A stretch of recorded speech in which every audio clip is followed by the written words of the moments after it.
The Knicks headed down to MSG South in Atlanta, Georgia, and beat the Hawks 128-125 in a game that felt like the upside-down version of the Christmas Day comeback against the Cavs. They were up 18, headed to the fourth up 9, and the Hawks made a ferocious comeback. Onyeka Okongwu hitting threes, Nickeil Alexander-Walker with a key steal off Jalen Brunson to go up 1 in the final minutes.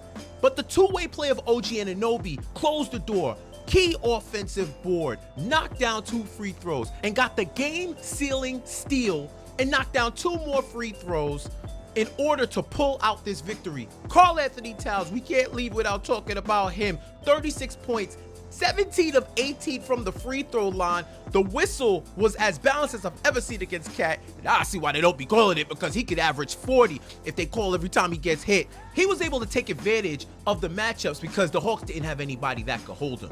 Jalen Brunson dropped 34 and hit key buckets to keep the Hawks at bay in a back-and-forth matchup in the final couple of minutes. And we gotta talk about the Westchester Avengers, the young Knicks who stepped up in the absence of Josh Hart and Deuce McBride. Kevin McCullough, game of his life, 13 points, 8 boards, 2 assists, and 2 steals.